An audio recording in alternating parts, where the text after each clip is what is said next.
namaste, good morning, good afternoon and good evening depending upon whenever you're watching to me. My name is Mona Shahu and today we will be discussing about the partnership firm, its meaning and definition in this particular video. What is the meaning of partnership firm? When two or more persons come together with their resources and business ideas to perform the business activity is called as partnership firm.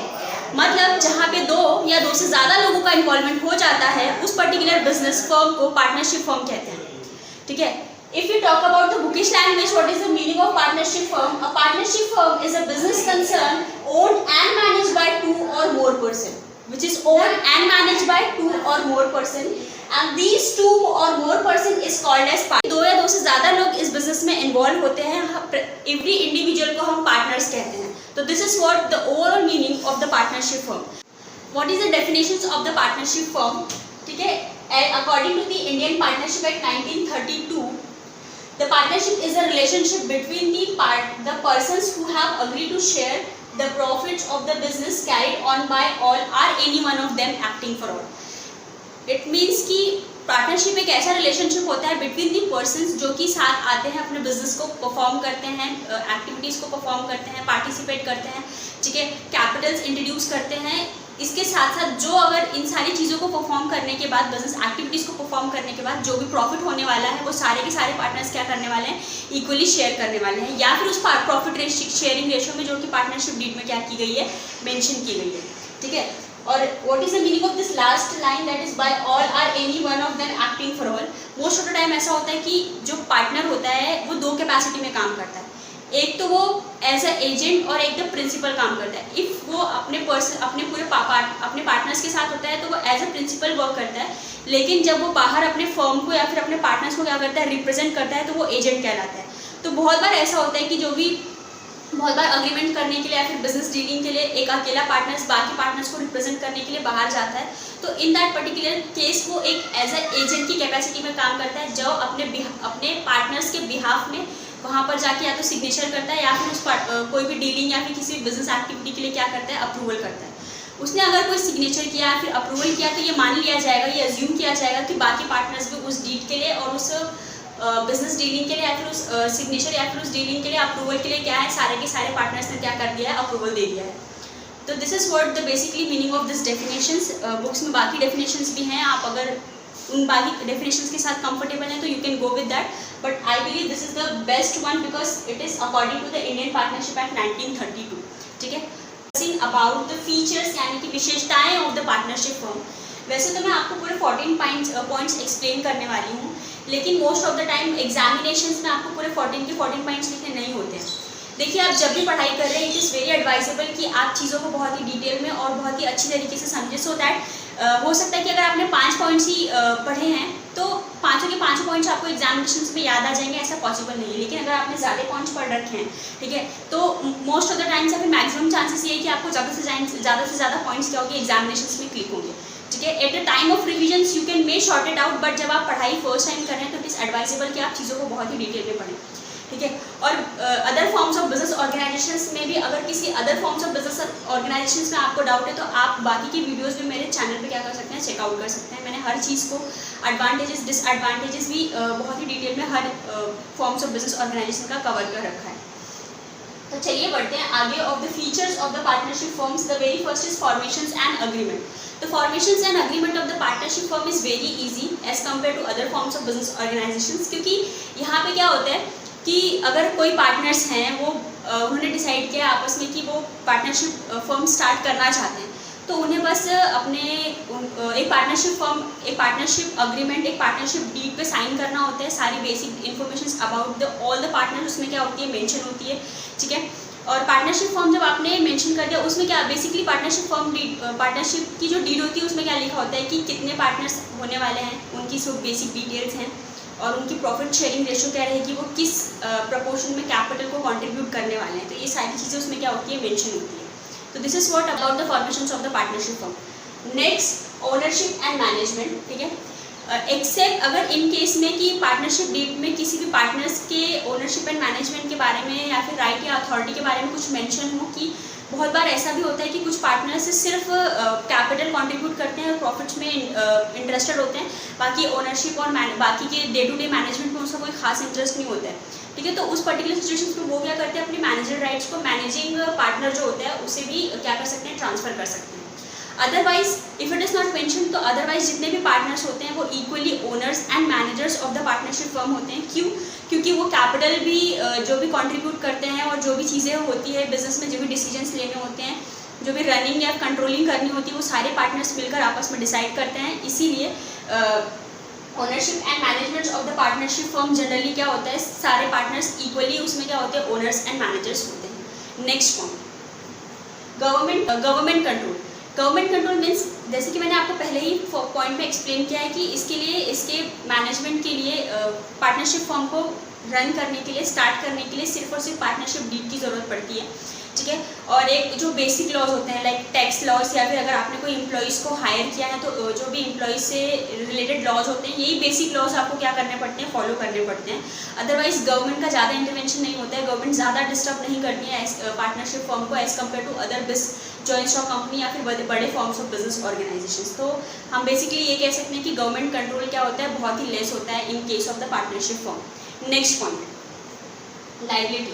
Liability of the partners in case of the partnership firm is jointly and severally. Most of the time ये होता है कि जितने भी partners होते हैं, ठीक है, वो अपनी अनलिमिटेड लाइबिलिटी भी होती है। अगर सपोज जितनी भी डेब्ट्स हैं और लाइबिलिटीज़ होती है, पे ऑफ करने में अगर पार्टनरशिप फर्म पे ऑफ नहीं कर पाता है तो पार्टनर्स की पर्सनल असेट्स की क्या की जाएगी, यूटिलाइज की जाती है, ठीक है।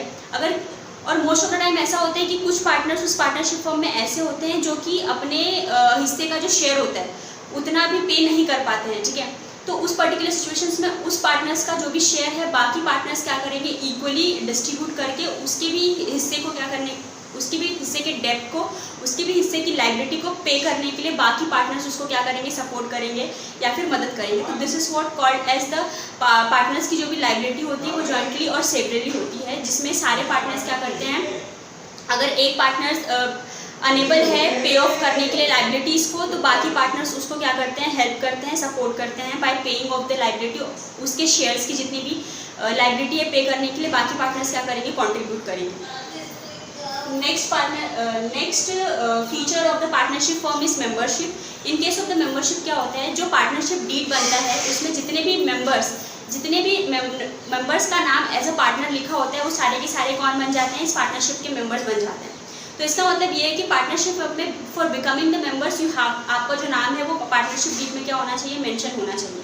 और मेंबरशिप की लिमिट जो है वो 2 है इन केस ऑफ द मिनिमम 2% तो चाहिए इन केस ऑफ द पार्टनर्स, क्योंकि एक अकेला इंडिविजुअल पार्टनरशिप बिल्कुल भी फॉर्म नहीं कर सकता। पार्टनर्स का मीनिंग ही ऐसा है कि 2 या 2 से ज़्यादा लोग क्या करते हैं, किसी भी बिजनेस को रन करने के लिए सामने आते हैं या फिर बिजनेस को स्टार्ट करते हैं, तो that is called as partnership form.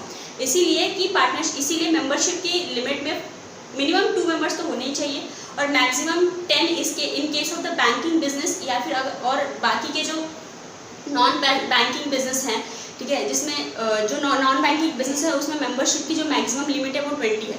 तो क्या है maximum membership limit, membership minimum 2 होनी चाहिए, maximum 10 in case of the banking business, और नॉन बैंकिंग बिजनेस जो है उसमें मैक्सिमम 20 मेंबर्स क्या हो सकते हैं, मेंबर्स बन सकते हैं।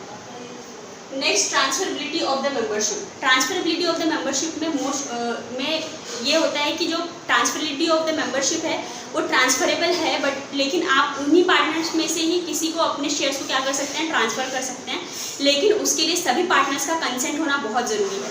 मतलब अगर कोई partner out of the 5 partners कोई पार्टनर अपने शेयर्स को ट्रांसफ़र करना चाहता है किसी और पार्टनर को, तो उस पर्टिकुलर सिचुएशंस में आपको 5 पार्टनर्स, बाकी बचे हुए रेस्ट ऑफ द 4 पार्टनर्स का क्या होना चाहिए, अप्रूवल होना चाहिए, तभी आप क्या कर सकते हो, अपने शेयर्स को, अपने मेंबरशिप को क्या कर सकते हो, ट्रांसफ़र कर सकते हो।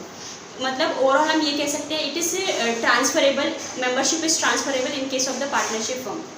Next point is the separate legal status. Partnership firm को कोई भी सेपरेट लीगल स्टेटस प्रोवाइड नहीं होता है। सेपरेट मतलब इनका कोई भी सेपरेट लीगल, बिजनेस और पार्टनर्स का एक ही एग्जिस्टेंस है, इन्हें अलग अलग in the eyes of the law इन्हें कोई भी सेपरेट लीगल स्टेटस प्रोवाइड नहीं किया गया है। इसका मतलब क्या है, if what is the meaning of not having a separate legal status. अगर सपोज किसी भी अगर उस बिजनेस में कोई भी प्रॉफिट्स होते हैं तो सारे प्रॉफिट्स क्या होते हैं, बिजनेस उस पार्टनरशिप फॉर्म के साथ साथ पूरे के पूरे पार्टनर्स को क्या करते हैं, वो प्रॉफिट्स बिलोंग करते हैं। वहीं इन केस मान के चलिए अगर किसी आउटसाइडर ने उस बिजनेस फॉर्म में किसी भी प्रकार का केस किया है तो वो केस सिर्फ और सिर्फ पार्टनर्स उस फॉर्म में ना रहकर बाकी पर्सनल पार्टनर्स पे भी क्या ऐसा माना जाएगा कि पार्टनर्स पे भी क्या हुआ है, लीगल सी हुआ है, लीगल केस किया गया है। तो this is what the overall meaning of the separate legal status, जो कि पार्टनरशिप फॉर्म एंजॉय नहीं करते हैं। Next point continuity and the stability. Continuity and the stability जो है ये it is not partnership firm में अगर एक पार्टनर को कुछ होता है या फिर डेथ, इंसॉल्वेंसी या इंसैनिटी जैसे भी कंडीशंस अगर एक पार्टनर्स ने भी क्या किया अफेक्ट, एक पार्टनर्स भी ऐसे दौर से गुजरता है तो पूरे के पूरे पार्टनरशिप फर्म को क्या करना पड़ता है, डिसॉल्व करना पड़ता है। या फिर ऐसा है कि जब 5 लोग 5 अलग अलग पॉइंट ऑफ व्यू के साथ एक बिजनेस में आते हैं, स्टार्टिंग में तो सब कुछ अच्छा होता है, but most of the time ऐसा हो जाता है कि आगे जाकर कुछ डिस्प्यूट हो जाते हैं या फिर कोई प्रॉब्लम हो जाती है या फिर कोई मतमुद्दा हो जाते हैं। तो उस पर्टिकुलर सिचुएशंस में भी क्या हो सकता है कि पार्टनरशिप फर्म को बंद करने के या फिर सेपरेट करने के बहुत से चांसेस होते हैं।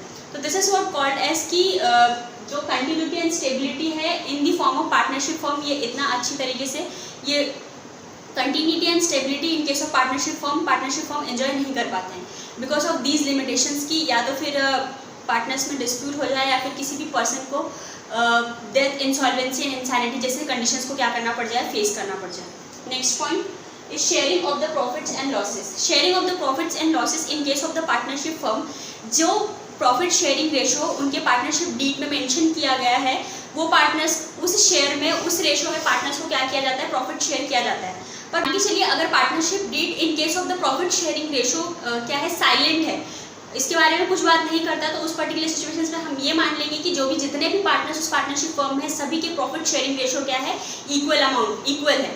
ठीक है, तो जितना भी प्रॉफिट उस बिजनेस फर्म को होने वाला है वो सभी पार्टनर्स में इक्वली डिस्ट्रीब्यूट किया जाएगा। तो this is what the of the sharing of the profits and losses.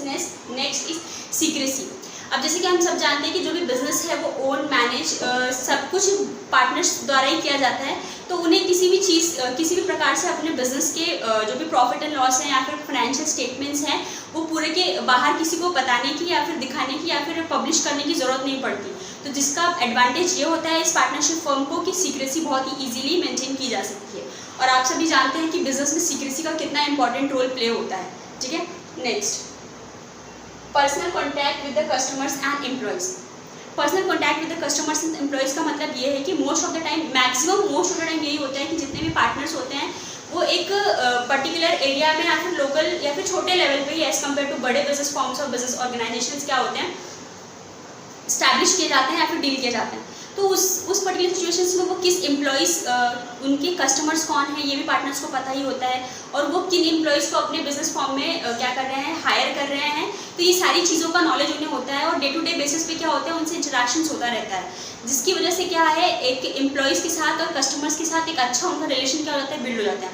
अब कस्टमर्स कुछ ऐसे भी होते हैं जो आपको बिजनेस आइडियाज़ देते हैं कि बिजनेस फॉर्म में या फिर आपके उनके पार्टनरशिप फॉर्म में किस प्रकार के चेंजेस और कौन सी चीज़ें हैं जो उनके लाइकिंग और डिसलाइकिंग है, जिसका बेनिफिट उस पार्टनरशिप फॉर्म को ये भी होता है कि उनके टेस्ट, चॉइसेस एंड प्रेफरेंसेस जानने की वजह से वो बिजनेस में जब भी आगे डिसीजंस लेंगे या फिर चीज़ों को एग्जीक्यूट करेंगे तो वो उनके लिए बिजनेस फॉर्म के लिए क्या होगा, बहुत ही हेल्पफुल होने वाला है। Next point is operational flexibility. अब जैसा कि आप सब जानते हैं कि जितने भी पार्टनर्स हैं वो क्या करते हैं, फर्म के सारे डिसीजंस, सारी जितनी भी चीज़ें हैं वो खुद ही मैनेज करते हैं।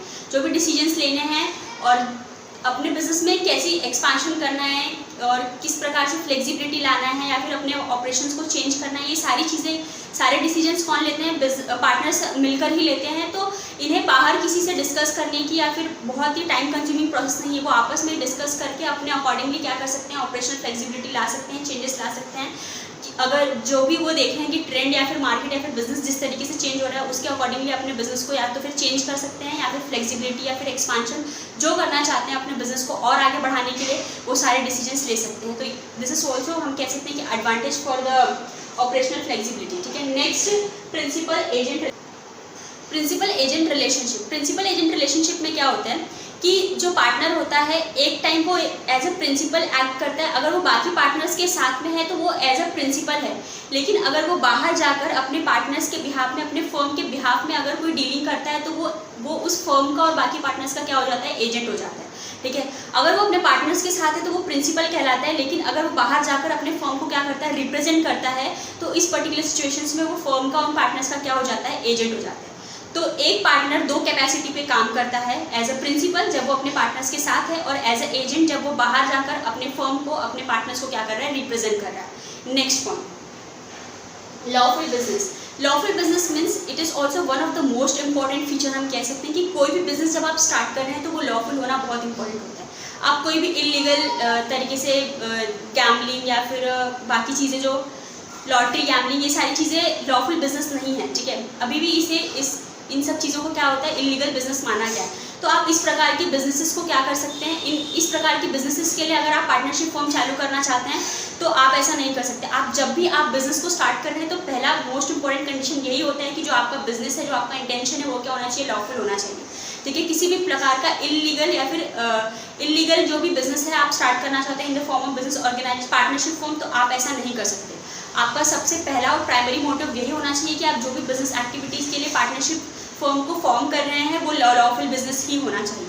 ठीक है, तो these were the 14 points of the partnership firms के फीचर्स। आई होप मैं आपको ये पूरे पॉइंट समझा पाई हूँ। इट इज़ ऑलवेज एडवाइजेबल कि आप सारे पॉइंट्स पढ़कर जाएं, और जिसमें से कुछ ना कुछ पॉइंट्स, हमेशा ऐसा ज़रूरी नहीं कि आपने अगर 5 पॉइंट्स पढ़े हैं तो 5 पॉइंट्स आपको एग्जामिनेशंस में लर्न हो जाएंगे या फिर याद आ जाएंगे, रिकॉल हो जाएंगे। जब भी आप फर्स्ट टाइम पढ़ाई करते हैं तो उसे बहुत ही डिटेल में पढ़ना बहुत ज़रूरी हो जाता है। और दूसरी चीज़, अगर आपको किसी और फॉर्म्स ऑफ बिजनेस ऑर्गेनाइजेशंस में डाउट है तो आप मेरे चैनल पे चेकआउट कर सकते हैं। Thank you so much for watching this video. और अगर वीडियो अच्छी लगी है तो आप लाइक और सब्सक्राइब भी कर सकते हैं। Thank you so much.